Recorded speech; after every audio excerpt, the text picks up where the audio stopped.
Oh, let's go say hi to Olivia. Dad? What?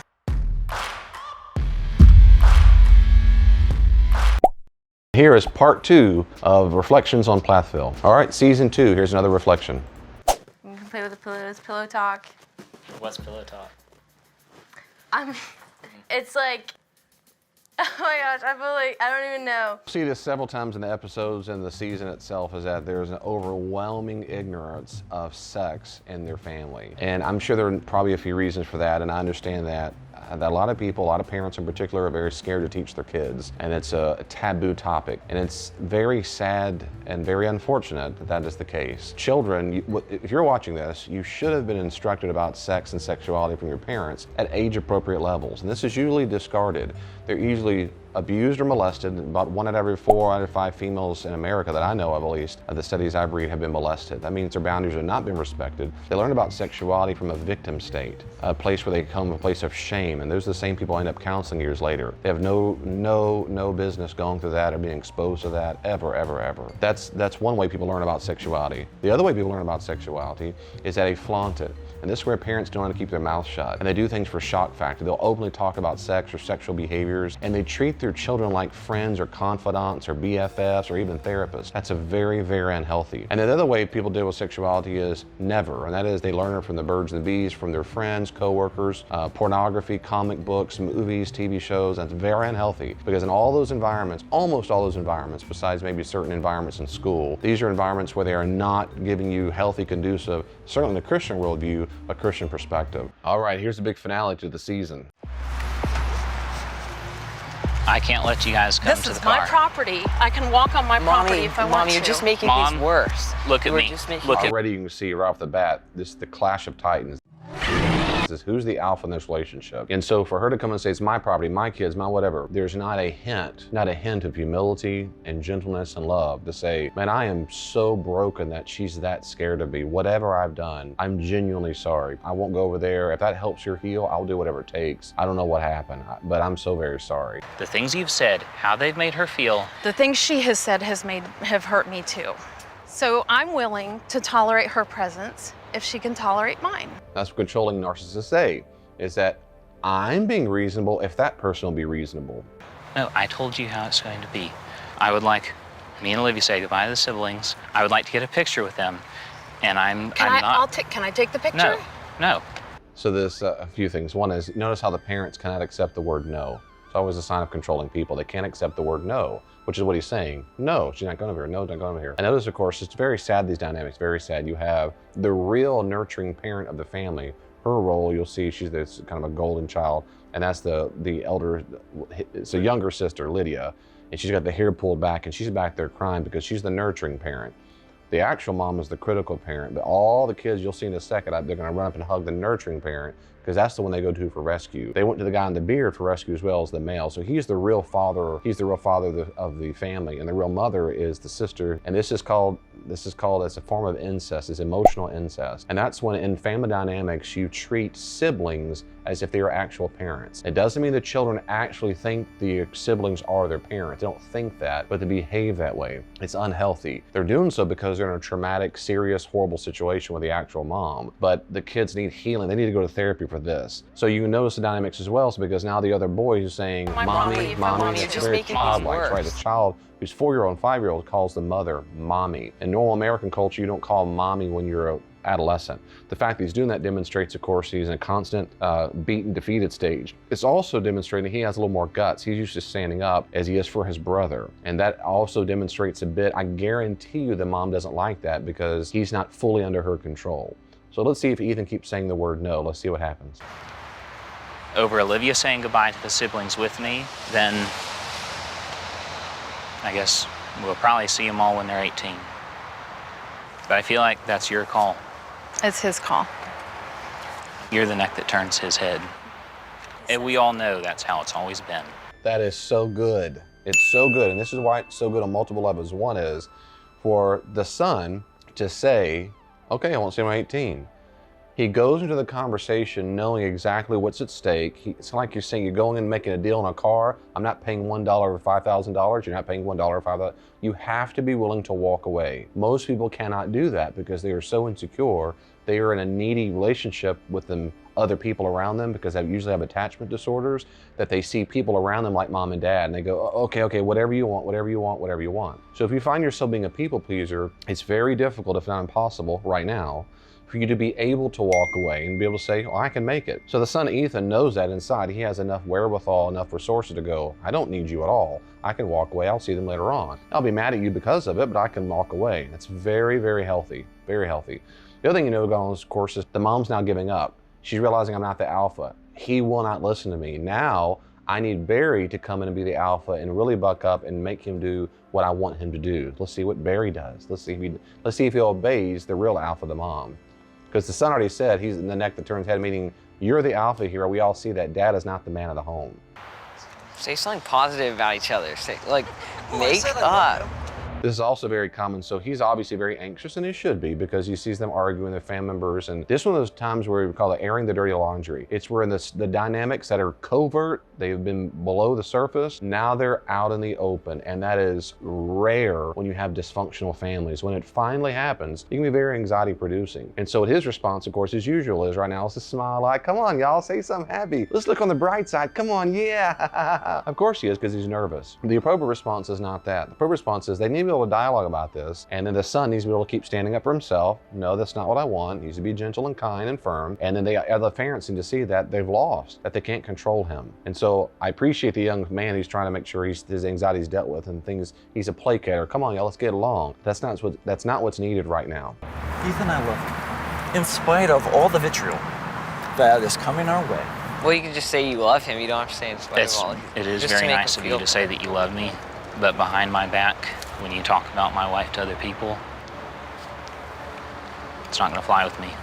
That is brilliant. That is exactly what he should have said. I'm glad you love me, because when he says I love you in spite of, that's a form of manipulation. That's all. It's a form of manipulation. Is that I love you even though you're such a horrible, wretched person. I just have such mercy on you, and you don't deserve my love, but just, you know, and that's manipulation, which either he's very manipulative, possibly, or he learned it from the master, which is unfortunately his wife. And so for Ethan to say, thank you so much for loving me. See, he's looking at him square on. See, Ethan's body language is fantastic, because to demonstrate he's not scared is called squaring off. It's when your shoulders face the person straight on. Now, people who do that all the time can be narcissistic, controlling, and they think they're the alpha all the time. But in this situation, Ethan's doing it to stand up for himself. And notice as the dialogue stops, as it changes different people, Ethan changes his body language to fit the person. That's very good and very healthy. He's saying, I'm right with you. I'm not being scared. I'm not intimidated by you.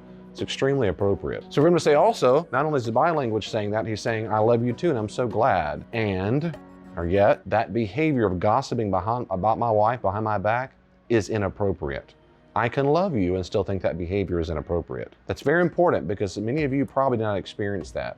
What you experience for a lot of people in dysfunctional backgrounds is that in your home, you learned that if you disagreed with mom or dad, you received less or zero love, affection, and warmth. And so you learn that the relationship is at stake if you disagree with mom or dad.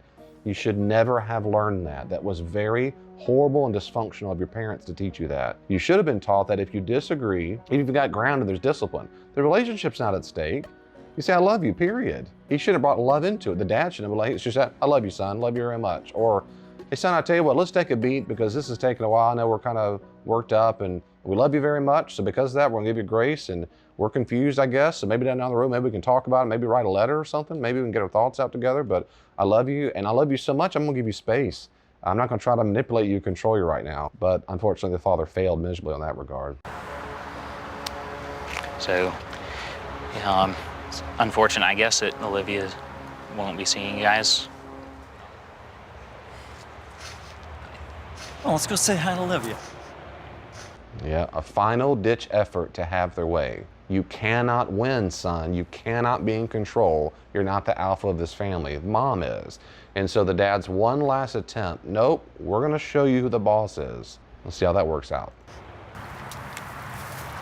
Dad? What? You are not going to walk over to Hey, my wife. guys, You look. understand? Look, just look.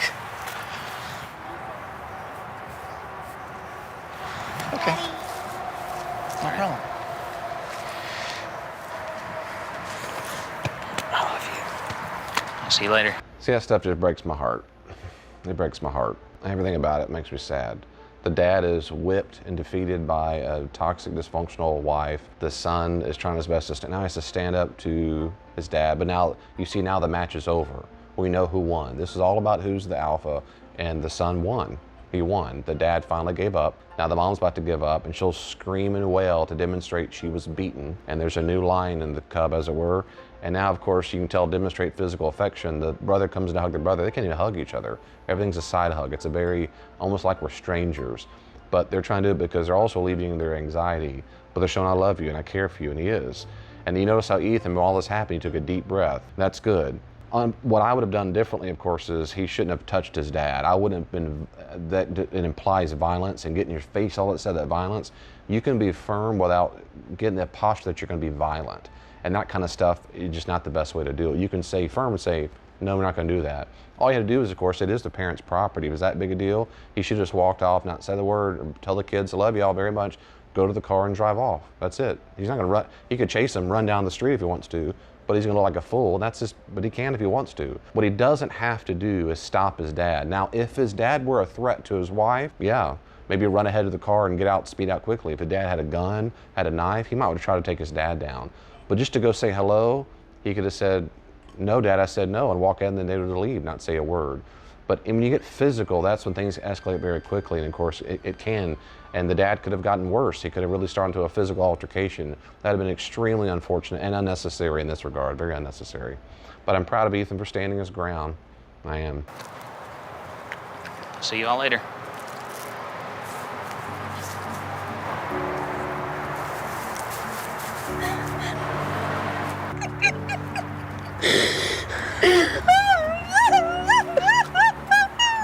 Yep, and they all conglomerate to the daughter who's the real nurturing parent. Notice, of course, the alpha mom finally breaks. Now, I think the sadness is real. It's really sad because she really feels, probably deep inside, that she has lost her son, like her son has just died. So I'm sure the feelings are quite real. But notice, where does the mom go? Not to the husband. She goes to the daughter. She runs the daughter for nurturing because the daughter's the one who's the caretaker. And in that relationship, in every episode they show on TV, in all the seasons, the daughter is always a nurturing parent, and even the parent of the mom, and the one with the long hair, because you'll see that all through the episode she goes to her for approval. But here she's crying. And it's sad, and they hug each other for a little bit. Notice the son has his distance because he's not there to be nurturing. He's mad, and he's upset too, doesn't know what to do with it. So here's an example of a lot of things we talked about this episode. I just want to encourage you, if you're the kind of person who grew up in a home where you had a parent who was dominating at all, they were domineering, they were controlling, and you find yourself having a very difficult time having a voice, having a self, saying the word no, no, no, no. You're not crazy. You're not. You went through a form of emotional abuse where you're taken advantage of. So I hope and pray for you that you'll get the healing you need. There's great therapy out there to work on that. For sure there is. You don't have to spend the rest of your life back down, giving up, and taking the roles of various roles that you don't have to take in people's lives. You can have a self and be a self, and that's good. Here's another good episode from season 3 where a boyfriend at the time, Max, he has issues with Mariah's revealing outfits. And he's going to talk to her about Mariah looking like she dresses basically kind of like a prostitute. So let's see what Max has to say about it in the response. Okay, this is kind of a touchy subject. Uh-oh. So what about like clothing and whatnot? Like style, wearing skimpier clothes? I obviously don't have a problem with it. What do you think? I'm not trying to kill your fashion or your vibe at all, but I know that we've been in situations where we were sitting at a public place and I got up to use the bathroom, and because you're like attractive and you were wearing like shorts that were really low and like crop tops and stuff, whenever I came back there was like a guy trying to talk to you, and it's kind of like, why are you advertising what's not for sale? You know what I mean? Well, because I work hard for it. And I can't control what other guys do. I can just control how I react. And I mean, I get where you're coming from, and I'll try my best to be considerate of that, but I'm not gonna try and look less pretty. Like, I have clothes that cover my whole body. I'm sorry. Your cheeks really do show. This is a great example, I think, of a few things just very briefly. Number one is I'm very, very glad that at this level, both are young kids basically, they're having a conversation. I think that's fantastic they're talking about it. That's the way to do it. When you're in a relationship with a person, you talk about stuff, almost, and you just talk about it. I think it's fantastic. I thought both Max and Mariah did a great job of, I don't understand. Of course, she gets a little defensive because she's scared of and anxious all of a sudden. Where'd this come from? Or where'd this come from is irrelevant. He's trying to stay on top of it, which is he doesn't like the way she dresses. Instead of just saying, I don't like the way you dress, he's trying to be as gentle as he can, and she's doing a good job being as gentle as he can, saying, I don't care, I'll do what I want to do, and I can't control how guys respond. But at least they're having conversation, and that's fantastic. That is good. The second thing I'd say is, Max has every right to have an opinion about his girlfriend, and certainly his wife, about what she wears. He has a right to have an opinion. She has a right to have her opinion, absolutely. The deal is whether or not it's a deal breaker for him. So that's the deal. My second major point is, the deal is, if he says, here's the deal, you know, we've been dating for a while, and I notice you keep wearing clothes like this where it shows half your butt, and I really appreciate that about you, and that's one reason why I'm dating you, is because it shows all your butt. But now, will you stop showing your butt? Because if you were advertising for business, now you got it because you found you're a man. Can you cover up your butt now? And she's gonna say, nope, I like showing my butt. Now he has a choice. Do I want to date a person and eventually be married to a person who thinks they have to show off all of the skin all the time?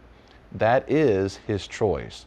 What he does not need to do is try to change her and fix her. He can say what his thoughts are, opinion are. He can say, I don't think it's appropriate. He can say, I think it's ridiculous, whatever. He can say that, but it's her right to say, I hear you. I don't care. I want to wear these stringy, translucent, barely there clothes the rest of my life. And she has that right to do that. He has the right to say that that's a deal breaker. If it's a deal breaker, it's like saying, do you smoke cigarettes? Is that a deal breaker? If you drink too much, it's a deal breaker. He has that right. He has a right to say that, and she has a right to say, never mind. It might be shocking to her. But the third thing is, from her perspective, of course, is certainly a great deal to which she is breaking free from the tyranny of her mom. And so instead of feeling shame about herself, now she wants to break through and wear whatever she wants to wear whenever she wants to wear it. Heavy, heavy makeup, jewelry, flashy, flashy, flashy, look at me, look at me. But she was disallowed in her own childhood when she was under the tyranny of her mom. And now she's breaking free from that. So there's a degree to which it probably is the pendulum swinging so far over. So if I were Max in that situation and I were aware of these things, I might wonder if that's what's happening for a while and she kind of simmers back down. It's still worth the conversation, because if this is what she anticipates wearing all the time, Max is going to have to get over it. If he doesn't get over it, he needs to break up. The last thing I'll say is this. Women, you're exactly right that men can decide what they look at, how they stare at you, whether they come on to you, whether you're ugly, pretty, whatever. Absolutely correct. That's right. I would just encourage you, if you want a man to think of you and sex, then dress like that. If you want a man to care about you and your character first, don't dress like that. Well, David, that's not right. Okay, but it's reality. If you want a man to think, I want to have sex with you, wear clothes where it shows your butt, your breast, all that heavy, heavy makeup, again, that's what they're going to think of. If you want a man to think of you and say, well, she looks pleasant and pretty, but I'm not thinking right away how to get her to bed, then cover up your body some. That's up to you. Just understand that's how most men think. And you can love yourself and be proud of your body and whatever, and still convey certain messages. That's all. But you're right. It's not your fault if a guy keeps staring. You're right. This is season 3. It's one of the episodes where it says Lydia is seeking guidance through prayer. And it starts out with she's very, very nervous. And I remember watching this going, what is she nervous about? What did she do wrong? She's Miss Perfect. She's the golden child of the family, and so I'm curious to see what happens. Father, I'm so sorry.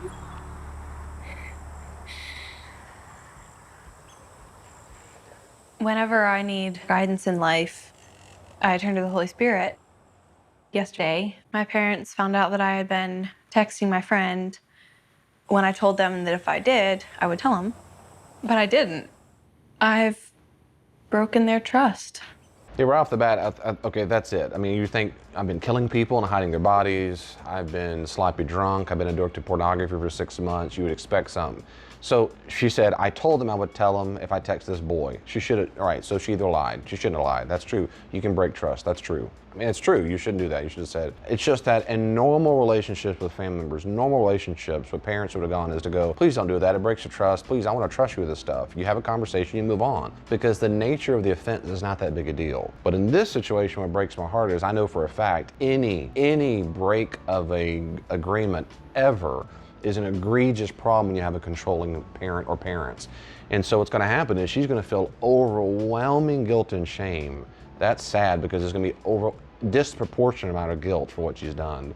And it's unfortunate and not necessary. It's unhealthy. The second thing is she's going to assume, and this is real sad to me too, she's going to project that she'll transfer her mom and her dad to God and assume God is also, or to some degree, similarly, just as disappointed in her behavior. Now, God doesn't like it when we lie. Right, but did she lie or did she didn't tell? I mean, the point is, it depends on what the sin is. I'm not exactly sure what the sin is here, if there's a sin. But the point is, that's going to evoke terrible shame and guilt with God. And so now, instead of, I'm very, very scared of my mom, which is what she really is feeling, now she's going to run off and talk to her God the Father and the Holy Spirit and pray like, please forgive me, please forgive me, please forgive me, forgive me. But deep inside, her wounded child is saying, Mom, please don't hurt me. Mom, please don't hurt me.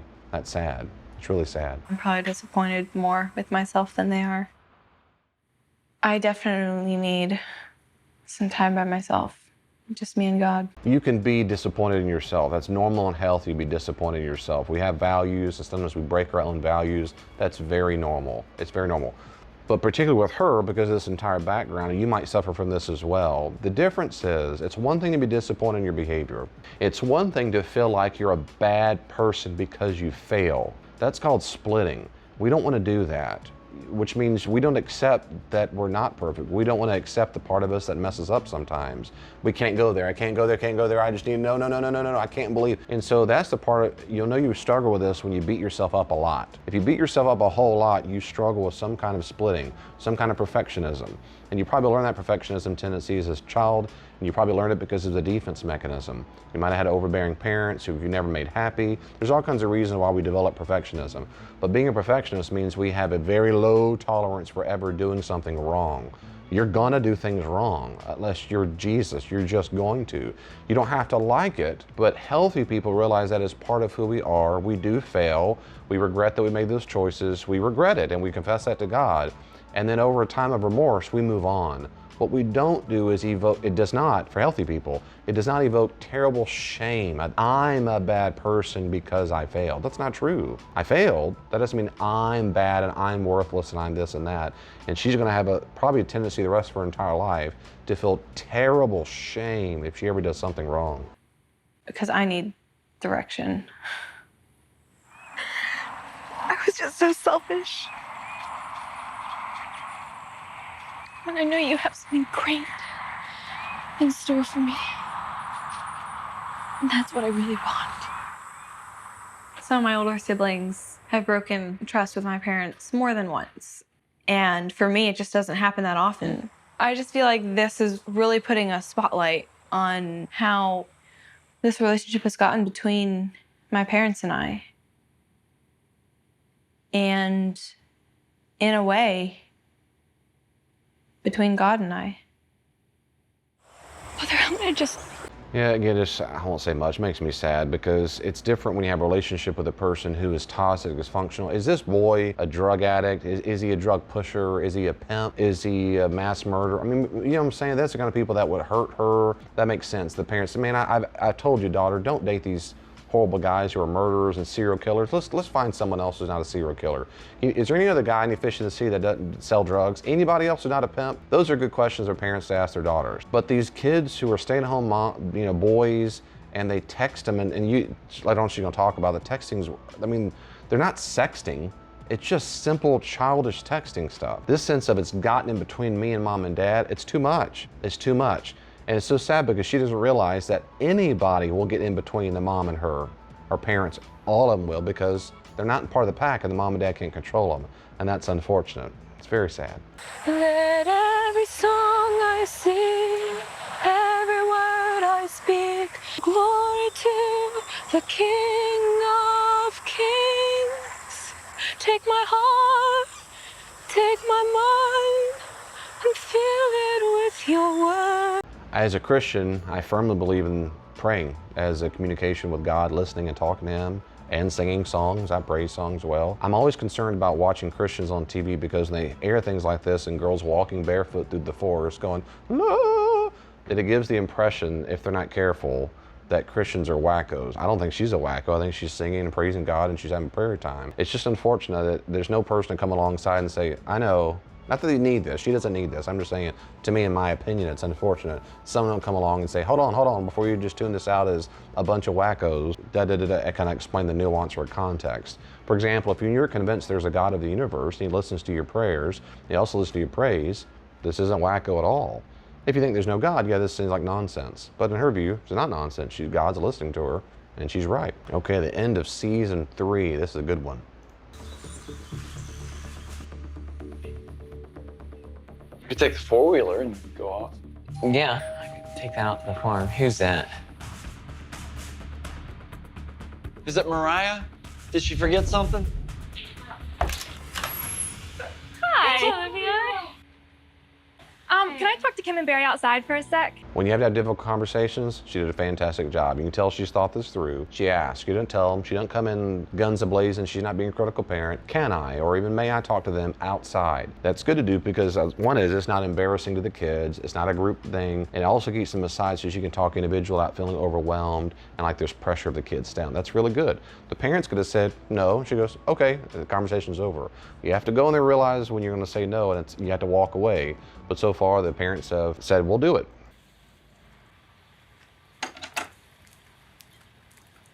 When I heard the doorbell and realized who it was, there was a little bit of like, ooh, because I feel like she's here to say something bad.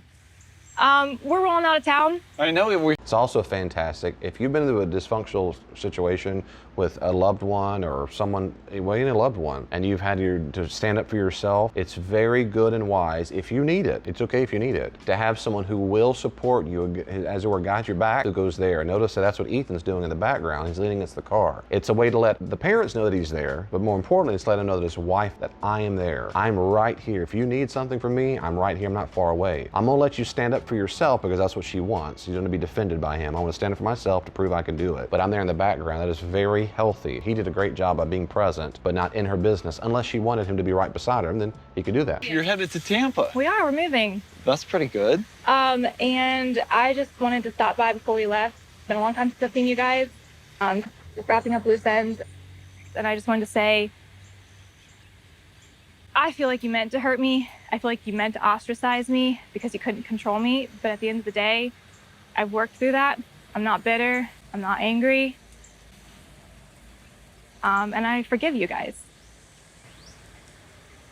Now, this are those things I get asked this often through the years. Do I have to go tell a person I've forgiven them? If I forgive a person, why do you go tell them? My answer always is, no, you don't. No, you don't. You don't have to tell them that.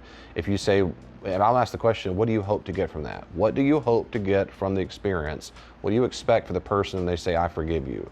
Sometimes people do that to demonstrate they have power over them. I forgive you. I forgive you. Well, and the people do it that way as well. I don't get that from her at all. That's not what I don't think Olivia is doing that. All I'm saying is you have to be real clear why it is you're telling them. Why tell them that information? The only time I really the only time I really encourage a person to tell them you're forgiven is when the other party wants to restore a relationship with you and you want to restore with them. That is, you want to reconcile, and the person, the last thing you're waiting on is to hear, I forgive you. All right, go do it. But based on watching the show, that's not what Olivia wants. She's not dying to be reunited with his family. So I'm not real sure why she did this, unless it's just proving she can speak up for herself. But I'm not sure why she did it, but she did. That's how where it stands right now. And even if I don't have a relationship with you, it's not because I'm angry at you. I've worked through that. Yeah. So. Okay. Yeah, Well, and we've forgiven you, and we're not thank bitter. you. And The first thing, of course, don't think for 1 second that you're better than we are. We forgive you too. We forgive you all the wrongs you've ever done to us. Now, I've not been there. Good heavens, I've not been there. Based on the episodes, there's not a single thing that she's done wrong. Not on anything I've seen on TV, not a single thing Olivia's done wrong. So whatever it is, it was deep behind the scenes that she did some wrong thing for which they needed forgiveness. The first thing to blurt out, we forgive you too, is demonstrate again, don't think you're better than we are, don't think you're in control. We're still in control. And we never did mean to hurt you. I mean, Well, I'm sorry if it was. I feel differently, taken that but way. that's my feelings. Yeah. Leaving this with peace over all the drama. So yeah. Good. And then telling the sister you can't start crying because that was so embarrassing. That's exactly what you don't want to tell people ever in your entire life. Please don't ever tell a person they can't cry. Please don't do that. I know most people do tell them that. It was so embarrassing. That means the little girl had her own little pride issues. Embarrassing that you cried in front of it. It's not embarrassing. What you should be saying, and now of course she's smiling, oh, you're so sweet. I'm sorry I embarrassed you. What should be having is parents sitting down and saying, it is not embarrassing when someone cries. You have nothing to be ashamed about when someone cries. That's a normal, healthy response to sadness. So this demonstrates again, this little girl unfortunately doesn't understand the value in crying. But I believe that because I've seen the parents on the show. Looking through the window, I can see that it's going pretty well. I can't believe this is actually happening. Like, I can't believe I see Olivia talking to my parents. She has never stepped foot on this property before. You guys once told me if I made things right with you, I could see the kids again. Yeah. This is me making things right, and I'd like to say goodbye to the kids. Sure. I don't want to be watched like I'm a convict. I'd like to have a second alone with them. Won't say a word about you, I promise. No, Sure. absolutely. Thank you. Sounds good to me. Would you let me hug you? I'd prefer not to have a hug, but thank you. That's okay, but let's have fun in Tampa. Yeah.